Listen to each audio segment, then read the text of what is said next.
نحمده ونصلي على رسوله الكريم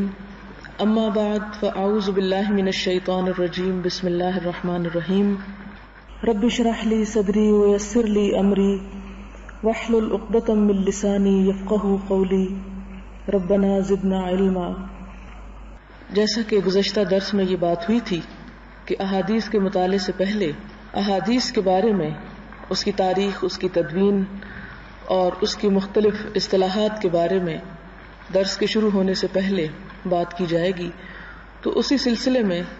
میں چند تمہیدی باتیں آپ کے سامنے رکھنا چاہتی ہوں۔ پہلی بات تو یہ کہ جیسا کہ آپ جانتے ہیں کہ حدیث یا سنت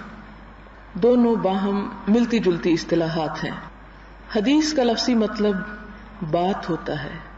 لیکن اسلام کی اصطلاح میں حضور اکرم صلی اللہ علیہ وسلم کی بات، آپ کی پسند ناپسند، آپ کا طرز عمل، آپ کا قول، آپ کا فعل، یہ تمام تر چیزیں حدیث کہلاتی ہیں۔ دوسرے معنوں میں اسے سنت بھی کہا جاتا ہے، اور سنت کا لفظی معنی ہے راستہ اور طریقہ، خواہ کوئی راستہ اچھا ہو یا برا ہو۔ جیسا کہ آپ ایک حدیث میں سن چکے ہیں کہ من سن سنتن حسنتن، کہ جس نے ایک اچھا طریقہ ایجاد کیا، اور اسی طرح من سن سنتن سیئتن، جس نے برا طریقہ ایجاد کیا یا برا طریقہ اختیار کیا۔ تو اس میں آپ دیکھتے ہیں کہ سنت کا لفظی معنی دونوں کے لیے قابل استعمال ہے، لیکن اسلام کی اصطلاح میں جب لفظ سنت استعمال ہوتا ہے تو اس سے مراد نبی صلی اللہ علیہ وسلم کا طریقہ اور راستہ لیا جاتا ہے۔ اور اسی طرح آپ دیکھتے ہیں کہ حضور صلی اللہ علیہ وسلم کے قول، فعل، تقریر، آپ کی صفات، یہ تمام تر چیزیں سنت میں شامل ہیں۔ ان میں جب یہ دیکھا جاتا ہے کہ آپ صلی اللہ علیہ وسلم کی رائے یا آپ کی پسند یا ناپسند کیا تھی، تو ان تمام چیزوں کے اوپر لفظ سنت کا اطلاق کیا جاتا ہے۔ پھر آپ یہ دیکھتے ہیں کہ سنت کی یا حدیث کی پہلی قسم قولی ہوتی ہے۔ قولی کا لفظ قول سے نکلا ہے، جس کا معنی ہوتا ہے بات۔ اس کی مثال وہی مشہور حدیث جو آپ پچھلی دفعہ پڑھ چکے ہیں، انما الاعمال بالنیات،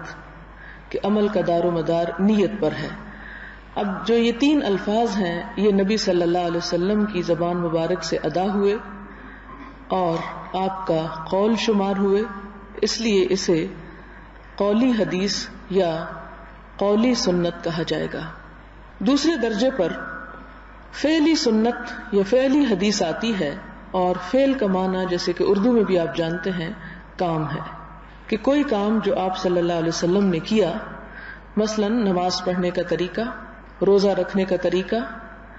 حج کا طریقہ، یہ تمام کام جو آپ نے اپنی زندگی میں کیے، ان کے جو طریقے ہم تک صحابہ کرام کی زبانی پہنچے، یہ بھی چونکہ حضور صلی اللہ علیہ وسلم سے منسوب ہیں اور آپ کے طرز عمل کی نشاندہی کرتے ہیں، اس لیے یہ فعلی سنت کہلاتے ہیں۔ اسی طرح تیسری قسم سنت تقریری ہے۔ ہمارے ہاں اردو میں تو تقریر کا لفظ جو ہے وہ صرف تقریر کرنے کے لیے استعمال ہوتا ہے، ایک خاص سٹائل میں بولنے کا نام ہے، جبکہ حدیث کے لیے جب لفظ تقریر استعمال ہوتا ہے تو اس میں آپ صلی اللہ علیہ وسلم کی پسند اور ناپسند کسی بھی کام کو دیکھ کر اس کے لیے استعمال کیا جاتا ہے، جسے آپ کہہ سکتے ہیں ٹیسٹ اپروول، کہ آپ نے کسی کام کو ہوتے ہوئے دیکھا اور اسے پسند فرمایا یا اسے ناپسند فرمایا۔ اس میں آپ دیکھتے ہیں کہ نہ آپ نے اپنی زبان سے کوئی الفاظ نکالے اور نہ ہی آپ نے کسی چیز پر خود کچھ عمل کر کے دکھایا، بلکہ سمپلی کسی کے کام کو دیکھ کر اسے پسند یا ناپسند فرمایا، تو آپ کی یہ پسند، آپ کی وہ چوائس سنت تقریری کہلائے گی۔ یعنی بعض اوقات آپ نے مسکراہٹ کا اظہار کیا، بعض اوقات آپ نے ناگواری کا اظہار کیا، بعض اوقات آپ کے سامنے کوئی کھانا پیش کیا اور آپ نے اس کو نہیں کھایا، تو یہ چیزیں آپ کے طرز عمل یا آپ کے ایٹیچیوڈ اور ایکسپریشن سے جو پتہ چلی، یہ سنت تقریری کہلائیں۔ اور بعض اوقات ایک دو لفظوں میں جیسے ہاں یا نہ کہہ دیا، کوئی پورا جملہ اس پر نہیں بولا یا کمنٹ نہیں دیا، تو یہ سنت تقریری ہے۔ مثلا آپ دیکھتے ہیں کہ حضور صلی اللہ علیہ وسلم نے غزوہ خندق کے بعد صحابہ کرام کو حکم دیا کہ عصر کی نماز وہ بنو قریظہ کے قبیلے میں جا کر ادا کریں. اب صحابہ کرام جب وہاں جانے لگے تو کچھ لوگوں نے اس کے ظاہر پر عمل کیا اور وہاں پہنچے تو مغرب ہو گئی، اور لوگوں کے ذہن میں یہ تھا چونکہ حضور صلی اللہ علیہ وسلم نے ہمیں حکم دیا ہے کہ وہاں پہنچ کر نماز ادا کرنی ہے، لہذا وہ جب پہنچے تو مغرب پڑھنے کے بعد انہوں نے عصر پڑھی. کچھ دوسرے لوگوں نے یہ سمجھا کہ آپ صلی اللہ علیہ وسلم کا اشارہ یہ تھا کہ اتنی جلدی وہاں پہنچنا کہ عصر کی نماز پڑھ سکو. اب چونکہ وہ پہنچنے میں کچھ تاخیر ہوگی اور لوگوں نے دیکھا کہ نماز جا رہی ہے اور اللہ تعالیٰ نے نماز وقت مقرر پر فرض فرمائی ہے، اس لیے انہوں نے راستے میں ہی اس کو پڑھ لیا. اور جب آپ صلی اللہ علیہ وسلم کو دونوں کا طرز عمل معلوم ہوا کہ ایک گروہ نے راستے میں پڑھی اور ایک نے وہاں پڑھی اور اپنی اپنی سمجھ کے مطابق دونوں ہی درست تھے، تو آپ نے کسی پر بھی کوئی ناراضگی کا اظہار نہیں کیا بلکہ ایک طرح سے دونوں چیزوں کو اپروو کیا. اب آپ دیکھتے ہیں کہ بظاہر ان دونوں میں اختلاف ہے لیکن دونوں ہی جائز قرار پائے. اسی طرح دین کے بہت سے ایسے احکامات اور بہت سی ایسی چیزیں ہماری عام زندگی میں ملتی ہیں جس میں لوگوں کا طرز عمل مختلف ہوتا ہے، اور عموماً اس مختلف طرز عمل میں اتنی انتہا پسندی اور شدت سے کام لیا جاتا ہے کہ ایک کو حلال اور دوسرے کو حرام بنا دیا جاتا ہے، ایک کو جائز اور دوسرے کو ناجائز قرار دیا جاتا ہے. جبکہ اگر کسی بھی قرآن پاک کی نص میں، اس کی آیت میں یا کسی حدیث میں دو طرح کے مفہوم نکلتے ہوں اور دونوں ہی اپنی اپنی جگہ درست ہوں، تو ایسے میں جس طرف طبیعت کا میلان ہو اور جو چیز زیادہ درست معلوم ہوتی ہو اس کو کر لینے سے کوئی کفر لازم نہیں آتا اور نہ ہی اس پر نافرمانی کی بات ہو جاتی ہے، کیونکہ دین میں وسعت ہے. ہمارا دین جو ہے آسانی کا دین ہے، تو اس وسعت کے پیش نظر اگر کوئی شخص ایک رائے کو اور دوسرا دوسری رائے کو اختیار کر لیتا ہے تو اس میں وسیع النظری اور کھلے دل کا مظاہرہ کرنا چاہیے.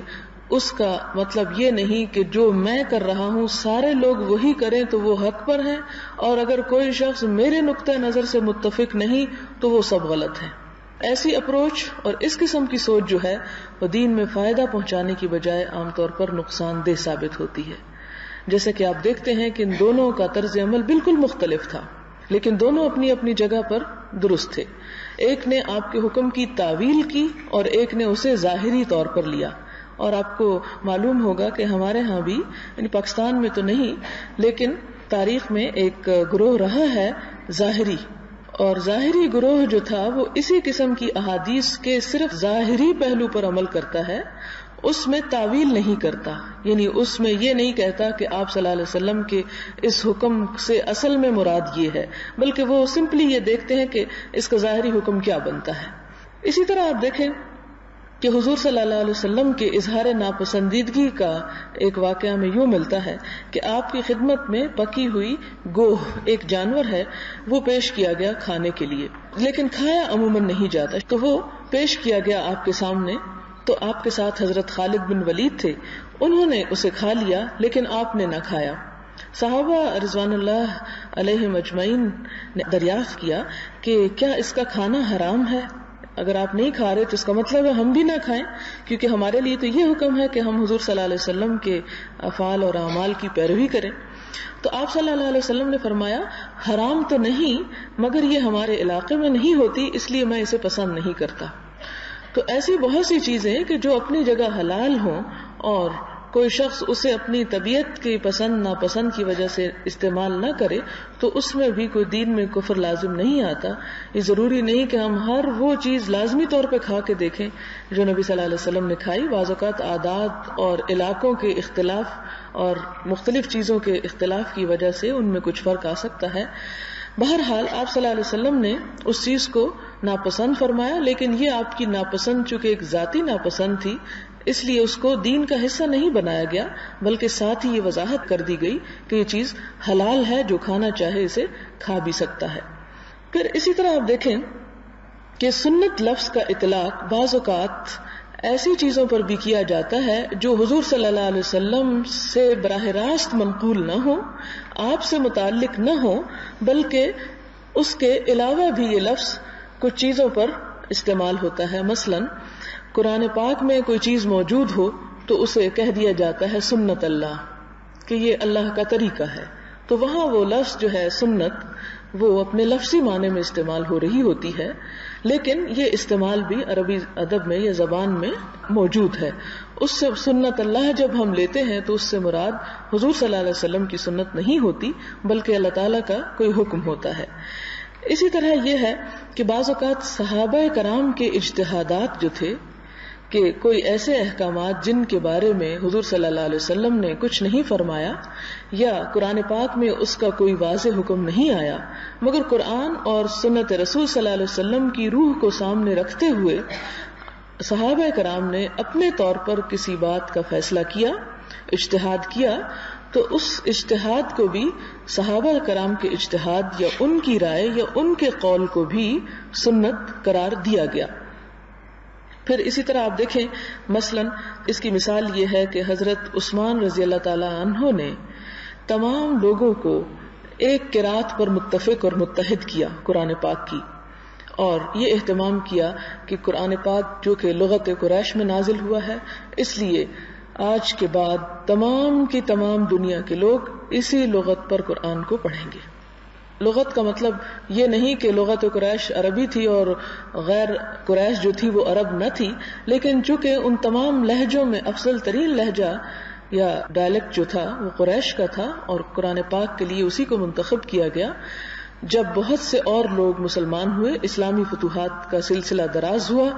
تو غیر عرب مسلمان ہونے کے بعد جب وہ قرآن پاک کو پڑھنے لگے تو اس میں وہ چیز ممکن نہ ہو سکی کہ جس کا اہتمام خود عربوں نے کیا، لہجے کے فرق کی وجہ سے، مختلف زبان کی ادائیگی کی وجہ سے. آپ جیسے جانتے ہیں کہ اگر ایک اردو پڑھنے والا شخص اگر عربی میں قرآن پاک پڑھتا ہے تو عموماً اس کے لہجہ اس میں داخل ہو جاتا ہے، اس کا اپنا سٹائل اس میں جھلکنے لگتا ہے. ایک انگریزی بولنے والا شخص جب قرآن پاک کی کوئی آیت پڑھے گا تو وہ بھی اس سے وہ لہجہ جو ہے وہ متاثر ہوگا اس کی نیٹو لینگویج کی وجہ سے.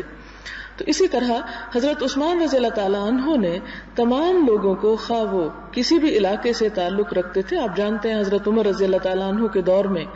روم اور ایران فتح ہو چکے تھے اور ان کی زبانیں مختلف تھیں، تو ان سب کے لیے ایک قرآن پاک کا نسخہ تیار کیا اور سب کو اس پر متفق کیا. اب یہ کام حضور صلی اللہ علیہ وسلم نے خود نہیں کیا تھا، تو یہ حضرت عثمان کا کیا ہوا؟ اجتہاد ہوا، بعد میں ایک کام ہوا جس کو ان کی سنت قرار دیا گیا یا ان کا طریقہ. پھر اسی طرح آپ صلی اللہ علیہ وسلم نے بھی یہ فرمایا کہ علیکم بسنتی وسنت الخلفاء الراشدین من بعدی. یہ ابو داؤد اور ترمذی کی روایت ہے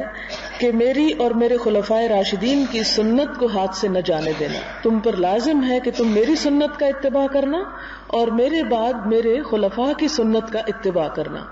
تو اس میں بھی خلفاء کی سنت جو ہے یا ان کے جو طریقے ہیں وہ بھی ہمارے لیے ایک روشن مثال ہے.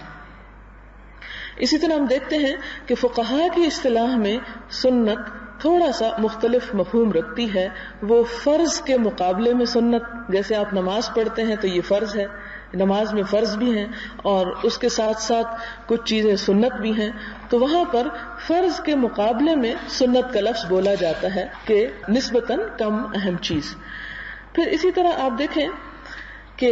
فقہاء کے ہاں سنت کا جو استعمال ہے، اس کے علاوہ بدعت کے مقابلے میں بھی سنت کا لفظ بولا جاتا ہے. بدعت وہ طریقہ جس کا ثبوت نبی صلی اللہ علیہ وسلم سے ہم نہ پاتے ہوں. تو یہ تھی چند باتیں سنت یا حدیث کے تعارف میں. اب ہم یہ دیکھتے ہیں کہ کیا حضور صلی اللہ علیہ وسلم کی سنت کا اتباع ہمارے لیے ضروری ہے، اس کو اپنانا ہمارے لیے کیا حیثیت رکھتا ہے، اور اگر ہم اس کو ترک کر دیں یا اس کو چھوڑ دیں تو کیا اس سے ہم پر کوئی جرم عائد ہوتا ہے یا یہ طرز عمل ایک غلط طرز عمل ہوگا. تو اس سلسلے میں چند ایک باتیں آپ صلی اللہ علیہ وسلم کی اطاعت کے بارے میں آپ کے سامنے رکھنا چاہوں گی، آپ کے مقام کے بارے میں. جیسا کہ ہم جانتے ہیں کہ قرآن پاک اللہ تعالیٰ کی کتاب ہے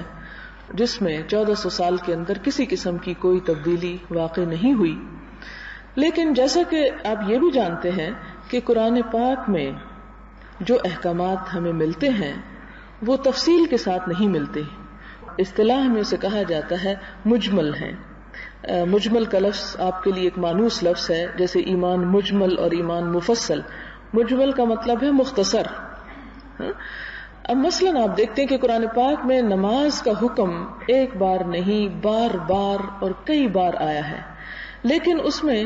کہیں بھی ہمیں یہ نہیں بتایا گیا کہ فجر کے وقت ہمیں کتنی نماز پڑھنا ہے، ظہر کے وقت کیا کرنا ہے، عصر کے وقت کتنی رکعتیں ادا ہوں گی، مغرب کو کیا کیا جائے گا، عشاء کے وقت کیا کیا جائے گا. پھر اسی طرح اور بھی نماز سے متعلقہ بہت سی چیزیں ہیں کہ جن کی تفصیل ہمیں قرآن پاک میں نہیں ملتی. روزہ بھی آپ دیکھیں کہ روزے کے بارے میں بھی حکم ملتا ہے، چند ایک اشارات ملتے ہیں، لیکن تفصیلات ہمیں نہیں ملتی. حج کے بارے میں بھی آپ دیکھیں کہ حکم ضرور قرآن پاک میں موجود ہے، لیکن پوری تفصیلات اور اس کا طریقہ کہ اگر طواف کا حکم ہے یا عرفات کا حکم ہے کہ وہاں کے قیام کا، تو یہ ہمیں نہیں بتایا گیا کہ طواف پہلے کیا جائے گا یا عرفہ میں وقوف پہلے کیا جائے گا، منا میں پہلے جائیں گے یا بعد میں، قربانی کب ہوگی. اور اس کے علاوہ بھی بہت سی چیزیں قرآن پاک میں اس کی کوئی تفصیل نہیں ملتی. اسی طرح اگر قرآن پاک میں نکاح کرنے کا اگر حکم دیا گیا تو یہ ہمیں کہیں نہیں ملتا کہ نکاح میں گواہ کتنے ہوں گے اور نکاح کا خطبہ کیا ہوگا اور نکاح کا طریقہ کیا ہوگا، اس کی شرائط کیا ہوں گی. تو اسی طرح زکوٰۃ کے بارے میں آپ دیکھتے ہیں کہ کم از کم 82 آیتوں میں نماز کے ساتھ زکوٰۃ کا حکم بھی موجود ہے، لیکن اس کی تفصیل ہمیں نہیں ملتی کہ کس کس قسم کے مال پر زکوٰۃ ہے، کتنے فیصد ہے، کب دی جائے گی اور کس کو دی جائے گی. تو خیر وہاں پر موجود ہے اس کے بارے میں. لیکن حضور صلی اللہ علیہ وسلم کا سب سے پہلا کام یہ تھا کہ اللہ تعالیٰ نے قرآن پاک کے ذریعے جو احکامات دیے ان کی تفصیل آپ بیان فرمائیں. اس کے بارے میں قرآن پاک میں اللہ تعالیٰ فرماتے ہیں وَأَنزَلْنَا إِلَيْكَ الذِّكْرَ لِتُبَيِّنَ لِلنَّاسِ مَا نُزِّلَ إِلَيْهِمْ وَلَعَلَّهُمْ يَتَفَكَّرُونَ. اور ہم نے آپ کی طرف قرآن نازل کیا، ذکر نازل کیا، تاکہ آپ لوگوں کے لیے اس چیز کی وضاحت کر دیں جو ان کی طرف اتاری گئی اور تاکہ وہ غور و فکر کریں. یہ سورۃ النحل کی آیت نمبر 44 ہے، جس میں ہمیں یہ پتہ چلتا ہے کہ حضور صلی اللہ علیہ وسلم کے فرائض میں سے ایک فرض یہ تھا کہ وہ قرآن پاک کی تفسیر بیان کریں، قرآن پاک کے اوپر عمل کرنے کا طریقہ ہمیں بتائیں. لِتُبَيِّنَ لِلنَّاسِ مَا نُزِّلَ إِلَيْهِمْ، کہ آپ لوگوں کو کھول کر بیان کریں. تو بیان کرنے سے ہے، آپ بیان کریں لوگوں کے لیے مَا نُزِّلَ إِلَيْهِمْ، جو نازل کیا گیا ہے ان کی طرف، ان کے عمل کے لیے. اور پیغمبر کے آنے کی ضرورت بھی یہی تھی کہ وہ ہمیں ان چیزوں پر عمل کر کے دکھائے. ادروائز تو ہمارے لیے سیدھا سادہ بہانہ تھا کہ ہم نہیں جانتے کہ نماز کیسے پڑھیں، اس لیے ہم نے نہیں پڑھی. تو کیسے پڑھیں اس کے لیے حضور صلی اللہ علیہ وسلم کو سکھایا گیا. جبریل علیہ السلام آپ کے پاس آئے اور پریکٹیکلی وہ سب کچھ کر کے بتایا کہ کس طرح رکوع، سجدے اور باقی افعال کس طرح ادا ہوں گے. اور آپ صلی اللہ علیہ وسلم نے ہمیں بھی پھر یہ حکم دیا صلو کما رأیتمونی اصلی، اسی طرح نماز پڑھو جس طرح مجھے دیکھو کہ میں نماز پڑھتا ہوں. پھر اسی طرح آپ دیکھتے ہیں کہ قرآن پاک میں ہمیں یہ حکم بھی ملتا ہے وما انزلنا علیک الکتاب الا لتبین لهم الذی اختلفوا فیہ، اور ہم نے آپ پر قرآن کو صرف اس لیے اتارا ہے تاکہ آپ لوگوں کے لیے اس چیز کی وضاحت کر دیں جس میں ان کے ہاں اختلاف پیدا ہو، اور یہ ایمان لانے والی قوم کے لیے رحمت اور ہدایت کا موجب ہے. یہاں بھی ہم دیکھتے ہیں کہ آپ صلی اللہ علیہ وسلم کی ذات مسلمانوں کے درمیان اختلافات کو ختم کرنے والی چیز ہے. پھر اسی طرح ہم دیکھتے ہیں کہ تمام اختلافات میں بھی آپ صلی اللہ علیہ وسلم کی ذات کو ایک ایسی اتھارٹی کے طور پر پیش کیا گیا کہ جس کے حکم کے بعد ہماری اپنی ذاتی رائے کوئی حیثیت نہیں رکھتی. آپ جانتے ہیں سورۃ النساء کی آیت نمبر 65 میں اللہ سبحانہ وتعالیٰ کا ارشاد ہے فَلَا وَرَبِّكَ لَا يُؤْمِنُونَ حَتَّى يُحَكِّمُوكَ فِيمَا شَجَرَ بَيْنَهُمْ ثُمَّ لَا يَجِدُوا فِي أَنفُسِهِمْ حَرَجًا مِّمَّا قَضَيْتَ وَيُسَلِّمُوا تَسْلِيمًا. تیرے رب کی قسم، لوگ اس وقت تک مومن نہ ہوں گے جب تک باہمی تنازعات میں، باہمی جھگڑوں میں آپ کو فیصلہ کرنے والا نہ بنائیں، اور جو فیصلہ آپ صادر کر دیں اس کے بارے میں کوئی تنگی محسوس نہ کریں اور آپ کے سامنے سر تسلیم جھکا دیں. اسی طرح ہم دیکھتے ہیں کہ قرآن پاک میں ہمیں یہ بھی بتایا گیا کہ رسول اللہ صلی اللہ علیہ وسلم کو کتاب اور حکمت اس لیے عطا ہوئی کہ آپ لوگوں کو دین کے احکامات سکھائیں. سورۃ آل عمران میں ارشاد ہوتا ہے لقد من اللہ علی المؤمنین اذ بعث فیہم رسولا منہم یتلو علیہم آیاتہ ویزکیہم ویعلمہم الکتاب والحکمہ وان کانوا من قبل لفی ضلال مبین، کہ اللہ تعالیٰ نے مومنوں پر بڑا احسان کیا ہے جبکہ انہی میں سے ایک پیغمبر ان کے درمیان اٹھایا یا بھیجا. پیغمبر کا اب کام کیا ہے؟ دیکھیے کہ یتلو علیہم آیاتہ، پہلے نمبر پر وہ ان کے سامنے رب کی آیات تلاوت کرتا ہے، یعنی جو کتاب حضور صلی اللہ علیہ وسلم کو ملی وہ انہوں نے ہمارے سامنے یعنی اپنے وقت کے لوگوں کے سامنے پڑھ کے سنائی. اب صرف کتاب کا پڑھ کے سنا دینا کافی نہیں تھا، بلکہ ساتھ کیا کیا؟ وَيُزَكِّيهِمْ، ان کا تزکیہ نفس کرتا ہے، ان کے دلوں کو برائیوں سے، میل کچیل سے، برے اخلاق سے پاک کرتا ہے. اور وَيُعَلِّمُهُمُ الْكِتَابَ وَالْحِكْمَةَ، انہیں کتاب اور حکمت کی تعلیم دیتا ہے. تو کتاب کی تلاوت تو ہو چکی، تو خالی تلاوت کافی نہیں ہے، نہیں، خالی تلاوت کافی نہیں ہے، اس کی تعلیم ضروری ہے. اور جیسا کہ آپ جانتے ہیں کہ تعلیم تلاوت سے بالکل مختلف چیز ہے. تلاوت تو آپ ایک عبادت کے طور پر یا ایک ذکر کے طور پر کرتے ہیں، لیکن تعلیم اسے سیکھنے کے لیے اور اس پر عمل کرنے کے لیے حاصل کی جاتی ہے. لہذا آپ صلی اللہ علیہ وسلم نے نہ صرف یہ کہ کتاب پڑھ کے سنائی بلکہ اس کی تعلیم دی، اور صرف کتاب کی تعلیم نہیں بلکہ حکمت کی. اب یہ حکمت کیا چیز ہے؟ حکمت سے مراد حضور صلی اللہ علیہ وسلم کی طرف سے آئی ہوئی وہ حکیمانہ باتیں جو دراصل بذریعہ وحی آپ کو دی گئیں، لیکن وہ قرآن پاک سے الگ تھی. کیونکہ اس کا ثبوت ہمیں قرآن پاک میں ہی ملتا ہے. اللہ تعالیٰ فرماتے ہیں وَمَا يَنطِقُ عَنِ الْهَوَىٰ إِنْ هُوَ إِلَّا وَحْيٌ يُوحَىٰ. سورۃ النجم کی آیت کا مطلب یہ ہے کہ آپ اپنی خواہشات سے نہیں بولتے، یعنی جو کچھ تم سے وہ بات کرتے ہیں، تمہارے جھگڑوں میں فیصلے کرتے ہیں، تمہیں دین کے اوپر عمل کرنے کے لیے جو تعلیم دیتے ہیں، وہ ان کے اپنی مرضی سے وہ نہیں سب کچھ بتاتے، یہ چیزیں تمہارے اوپر مسلط نہیں کرتے. ان ہوا الا وحی یوحا، یہ سب کچھ آپ کو بذریعہ وحی دیا جاتا ہے. اسی لیے آپ نے دیکھا ہوگا کہ وحی کی دو قسمیں ہوتی ہیں، ایک ہے وحی مطلوب اور ایک ہے غیر مطلوب. مطلوب کا مطلب ہوتا ہے وہ جس کی تلاوت کی جائے، اور غیر مطلوب کا مطلب ہے جس کی تلاوت نہ کی جائے. یہی وجہ ہے حضور صلی اللہ علیہ وسلم نے جو چیز ہمیں قرآن پاک کی شکل میں دی اس کی ہم تلاوت کرتے ہیں، اور قرآن پاک کا جو اصل مطلب ہے یا تعریف ہے وہ بھی یہ ہے کہ یہ اللہ تعالیٰ کا ایسا کلام ہے کہ جس کی تلاوت کرنا بھی عبادت ہے. اس کے علاوہ حدیث قدسی بھی اللہ تعالیٰ کا کلام ہے. حضور صلی اللہ علیہ وسلم اللہ تعالیٰ سے روایت کرتے ہیں، لیکن اس کی تلاوت کا ہمیں حکم نہیں ہے، نہ اس کا کوئی ایسا اجر بتایا گیا کہ اس کے ایک ایک حرف پر کیا ثواب ہوگا. اسی طرح احادیث رسول صلی اللہ علیہ وسلم وحی الہی کی روشنی میں آپ نے جو کچھ فرمایا اس کی تلاوت کا ہمیں حکم نہیں دیا گیا. تو یہ حدیث جو ہے یہی بطور حکمت استعمال ہوتی ہے، اور اسے حکمت اس لیے کہا گیا کہ یہ اصل میں ایسی باتیں ہیں جو نہایت عقل مندی پر مبنی ہیں. اور امام شافعی بھی اس بارے میں یہ ان کا بھی قول ہمیں ملتا ہے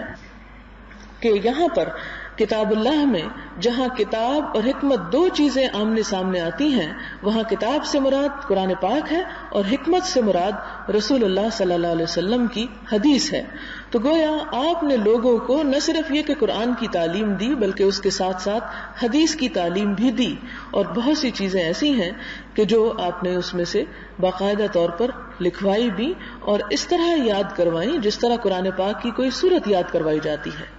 جیسا کہ آپ دیکھتے ہیں کہ اتحیات کے بارے میں یہ بات ملتی ہے کہ آپ ہمیں یوں یاد کرواتے تھے جیسے قرآن پاک کی کوئی سورت ہو، اور اسی طرح ہم بھی آگے اپنے بچوں کو بالکل اس کو حرف بحرف صرف اس کے معنی یا مفہوم نہیں سکھاتے بلکہ ان الفاظ کو اسی طرح یاد کرواتے ہیں. پھر ہم دیکھتے ہیں کہ قرآن پاک میں ہی ہمیں حضور صلی اللہ علیہ وسلم کا یہ مرتبہ اور مقام ملتا ہے کہ وہ لوگوں کو بھلائی کی تلقین کرتے ہیں اور برائی سے روکتے ہیں. تو آپ کی یہ اتھارٹی بھی ہے کہ آپ جس چیز کا حکم دیں گے اور جس چیز کی طرف بلائیں گے لوگوں کے لیے اسے قبول کرنا ضروری ہوگا، اور جس چیز سے آپ روکیں گے اس سے رکنا بھی ضروری ہوگا۔ سورۃ الاعراف کی آیت میں آتا ہے کہ یأمرہم بالمعروف وینہاہم عن المنکر وَيُحِلُّ لَهُمُ الطَّيِّبَاتِ وَيُحَرِّمُ عَلَيْهِمُ الْخَبَائِثَ وَيَدَعُ عَنْهُمْ إِصْرَهُمْ وَالْأَغْلَالَ الَّتِي كَانَتْ عَلَيْهِمْ، کہ وہ رسول جو ہے ان کو نیکی کا حکم دیتا ہے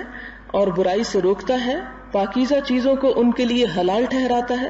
ناپاک چیزوں کو حرام قرار دیتا ہے، ان کے بوجھ کو دور کرتا ہے اور ان پابندیوں سے آزاد کرتا ہے جو ان پر پہلے سے موجود تھیں۔ پھر اسی طرح ہم دیکھتے ہیں کہ قرآن پاک ہی ہمارے لیے رسول اللہ صلی اللہ علیہ وسلم کی اطاعت کو واجب قرار دیتا ہے، یا ہمارے لیے لازم قرار دیتا ہے کہ ہم آپ کی بات کو مانیں، اور اس طرح آپ جو کچھ کہتے ہیں وہ بھی دراصل ہمارے لیے حکم الہی کا درجہ رکھتا ہے، کیونکہ وہ اللہ تعالیٰ کے حکم سے ہی کہہ رہے ہیں۔ اس کے لیے ہم دیکھتے ہیں کہ سورۃ الحشر میں آیت نمبر 7 میں آتا ہے وَمَا آتَاكُمُ الرَّسُولُ فَخُذُوهُ وَمَا نَهَاكُمْ عَنْهُ فَانْتَهُوا، کہ جو کچھ تمہیں رسول علیہ السلام دیں اس کو لے لو، اور جس سے وہ روکیں اس سے رک جاؤ۔ اب اس کا کیا مطلب ہے اس آیت کا؟ کہ رسول اللہ صلی اللہ علیہ وسلم جو کچھ تمہیں بتائیں، جس چیز کا تمہیں حکم دیں، اس کو لینا تمہارے لیے ضروری ہے، اور ایسا کرنا اللہ کے حکم کے مطابق ہے۔ جو دیں اسے لو۔ اب آپ نے بہت سی ایسی چیزیں جو ہمیں بتائیں اور ہمیں سکھائیں اور ہمارے لیے ان کو کرنا ضروری قرار دیا،